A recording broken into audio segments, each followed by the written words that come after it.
En este video vamos a determinar el comportamiento del campo magnético dentro de un embobinado, dentro de un solenoide.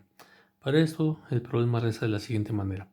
Encontrar el campo magnético en un solenoide, el embobinado, considerando que el campo fuera de este es despreciable.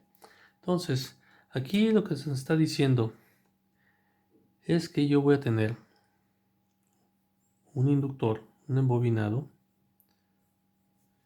el cual va a presentar campos magnéticos. Hay que recordar que los campos magnéticos siempre son bucles cerrados, son líneas cerradas, ¿sí? Pero voy a proponer, o estamos proponiendo, que el campo magnético en estas áreas es totalmente despreciable. Entonces nos interesa el campo magnético que hay dentro de nuestro inductor. Para eso, yo tengo que proponer nuevamente, como en los ejercicios anteriores, mostrados en los videos anteriores, que debo proponer un loop amperiano. En los videos anteriores, el loop amperiano que estábamos proponiendo siempre era un círculo. Si yo propongo un loop amperiano como un círculo, no necesariamente va a ser la solución más viable. Yo estoy proponiendo este círculo dentro de este loop. Ahora, vamos a hacer un zoom en esta parte. Bueno, ¿por qué es importante el tipo de loop que yo estoy proponiendo? Vamos a recordar nuestra ecuación de la ley de Ampère. Nos dice que la integral de contorno cerrado de B.dl es igual a la corriente encerrada por mu 0. Este es el punto clave para saber qué tipo de loop estoy proponiendo. El producto punto de dos vectores. Recordemos que este producto punto es magnitud de campo por magnitud de dl por el coseno del ángulo que está formando el campo magnético y mi diferencial de longitud. Vamos a hacer un zoom a esta parte para explicar qué es lo que está pasando en esa sección. Entonces yo tengo esta sección de mi loop amperiano que estoy proponiendo y mis líneas de campo.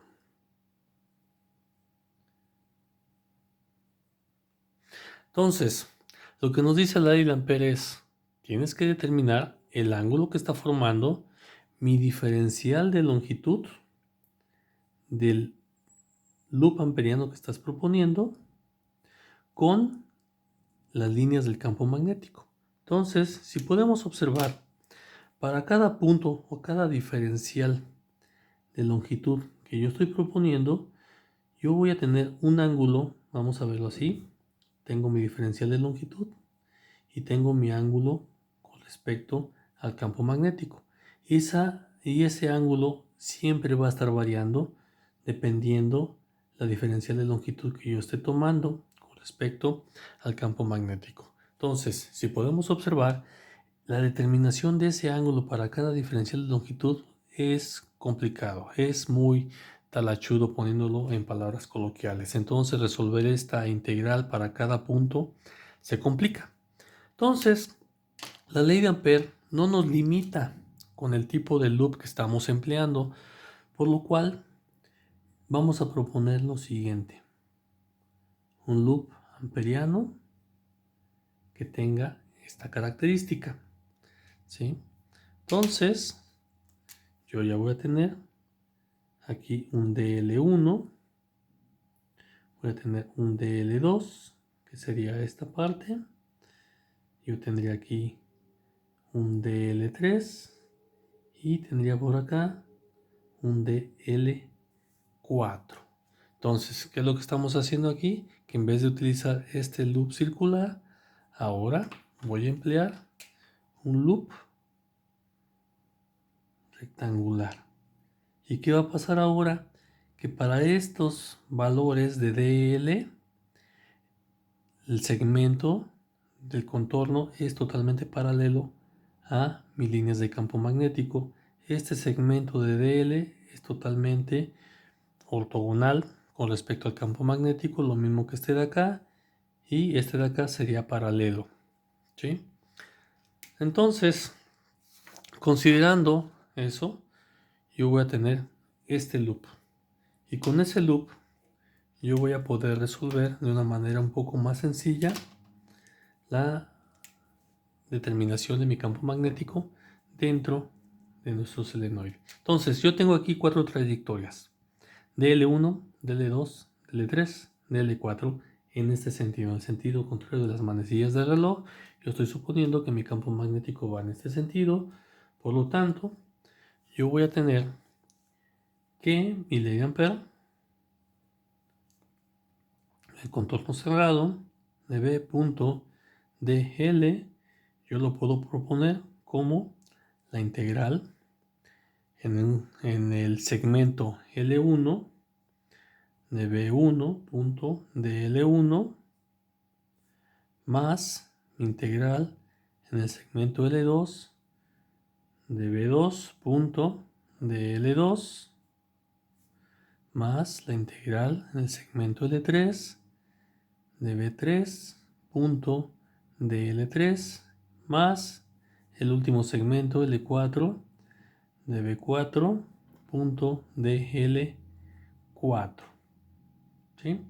Ahora bien, dado el enunciado, yo voy a suponer que todo lo que tenga fuera de mi loop, de mi solenoide, el campo magnético es cero, es despreciable. Por lo tanto, el campo magnético que yo tengo sobre mi trayectoria de L4 va a ser cero, porque este campo magnético es despreciable.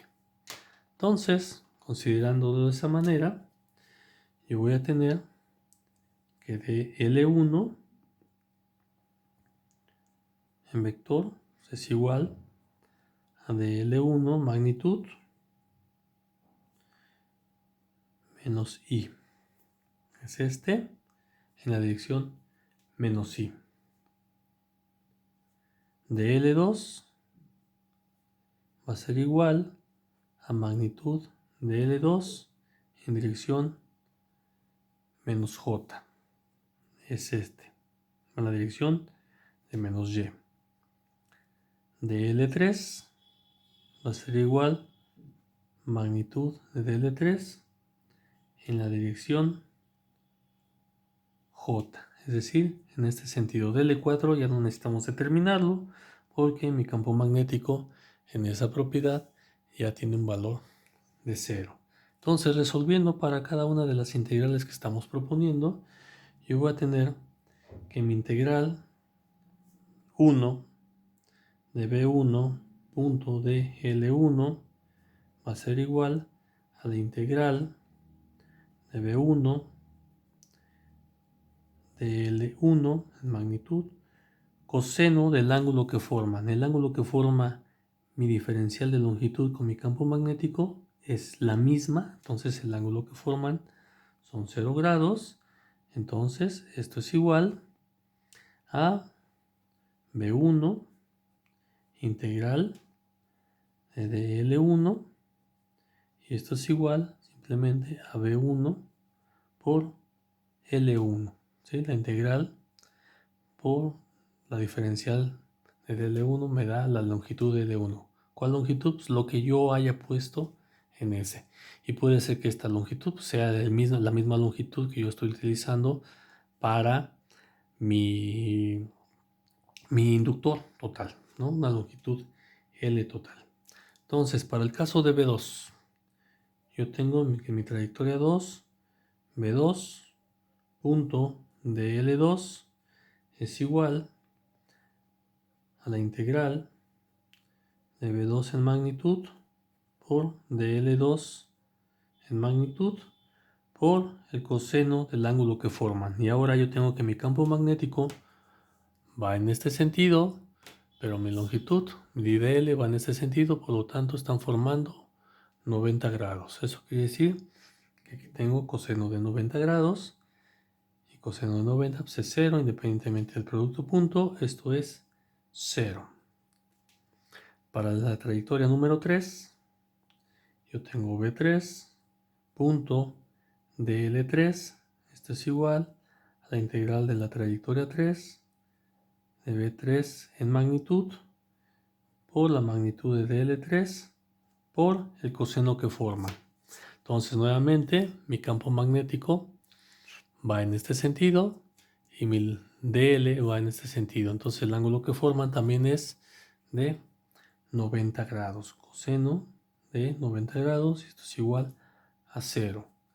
Y ya habíamos determinado que el campo magnético que está fuera de mi inductor es de 0, por lo tanto esta integral también es 0. Por lo tanto, el campo magnético que está dentro de mi inductor está exclusivamente determinado por esta trayectoria. Entonces, si lo tomamos así, yo voy a tener que mi campo magnético B por L1 va a ser igual a μ0 por mi corriente encerrada. Entonces, despejando, yo tengo que mi campo magnético en magnitud va a ser igual a μ0, corriente encerrada, entre L1. Pero, ¿quién es mi corriente encerrada? Pues la corriente encerrada no es otra cosa más que la corriente que pasa por cada una de las espiras que yo tengo, cada una de las vueltas que yo tengo en mi inductor. Entonces, mi corriente encerrada va a ser n veces la corriente que yo tengo en cada una de las espiras, donde n es el número de espiras, el número de vueltas. Entonces, sustituyendo de esa manera, yo voy a tener que mi corriente encerrada va a ser igual a n veces L1 por I, ¿sí? Y n es el número de vueltas. ¿Y quién es esta n pequeña? Pues n pequeña es la relación que yo tengo del número de vueltas entre la longitud del inductor. Por ejemplo, vamos a suponer que yo tengo 1, 2, 3, 4 vueltas, 5 vueltas. Vamos a suponer. Entonces n va a ser igual, en este caso 4 vueltas, y esta va a ser la longitud de mi elemento, ¿sí? Entonces, sustituyendo esto en la ecuación que encontramos anteriormente, yo voy a tener que mi campo magnético va a ser igual a μ0, n veces la corriente que pasa por cada uno de los elementos, entre L.